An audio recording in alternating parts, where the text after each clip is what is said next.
Have you ever truly wondered what happens when a man stops ejaculating for a long period of time? Not just a few days, but weeks, months, maybe even years.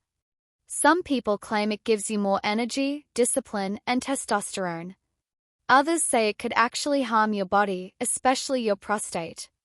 But what's the actual truth? Let's break it down in simple, real terms. Because whether you're celibate by choice, practicing semen retention, or just curious about how your body works, this is something every man should understand. Your body is constantly working behind the scenes. Even when you're not sexually active, your testicles continue producing sperm. That process doesn't stop.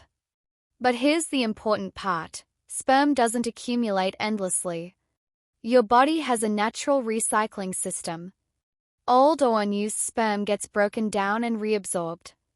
It's not like a balloon filling up and waiting to pop. So no, your testicles won't explode from lack of release. That's a myth, and a pretty common one actually.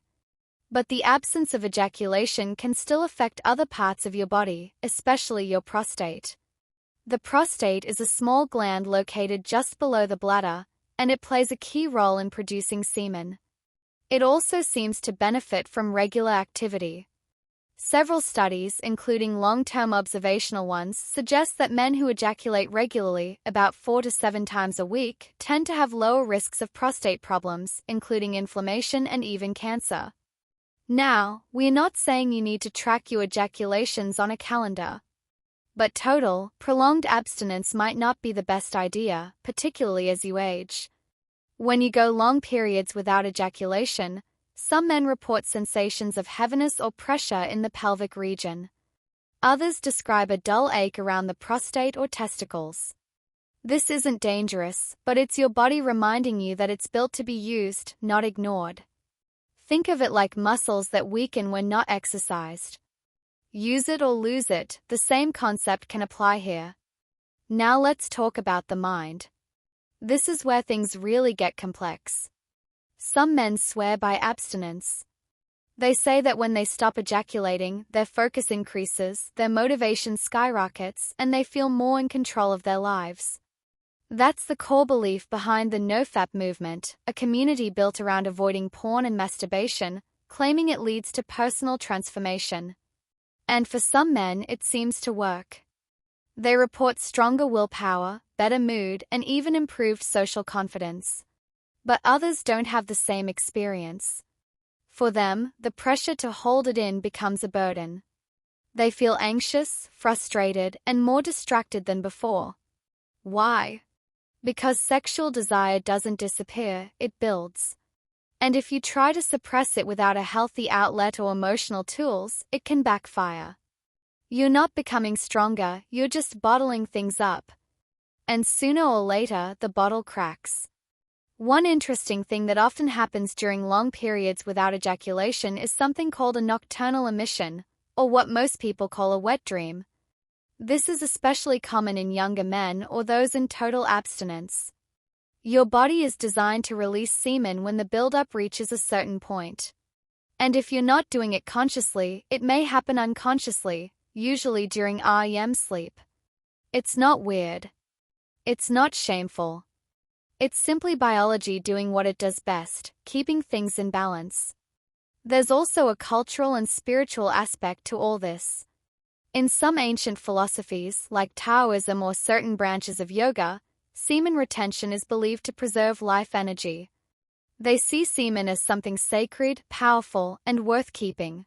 Modern men have taken this idea and mixed it with self-help strategies, trying to harness that energy for productivity, strength, and even attraction.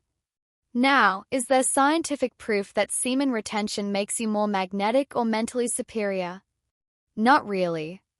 But there is a growing body of anecdotal evidence, thousands of men sharing real-life experiences of how abstaining from ejaculation helped them break addictions, improve discipline, or reconnect with their goals. Is it all in the mind? Possibly. But here's the thing, if it helps you become a better version of yourself, it might not matter. The key is to avoid turning it into a rule or a punishment. You shouldn't feel guilty for releasing, and you shouldn't feel superior for holding back. It's not a competition. It's about understanding your body, your needs, and your emotional limits. From a health perspective, moderate ejaculation is often recommended. Not every day, not obsessively, but regularly enough to keep your prostate functioning well, your hormones balanced, and your stress in check. Because ejaculation isn't just about sex, it's tied to sleep, mood, and even immune function. One large study followed men over several years and found something fascinating. Those who ejaculated 21 or more times per month had a significantly lower risk of developing prostate cancer compared to those who ejaculated 4 to 7 times. That doesn't mean you need to aim for a number, but it does suggest your body appreciates a healthy release cycle. So, what happens if you stop ejaculating for a long time? Your body adapts. Your mind shifts. Some systems slow down a little, others stay the same. You might feel empowered. You might feel frustrated. It all depends on how you handle it and whether you're doing it with awareness or just because someone on the internet said you should. There's no one-size-fits-all answer. But the more you understand your biology and your emotions, the better choices you'll make. Whether you decide to retain or release, do it consciously. Listen to your body. Respect your rhythm. Because when it comes to male health, especially sexual health, it's not about extremes. It's about balance, honesty, and staying connected to what truly makes you feel alive.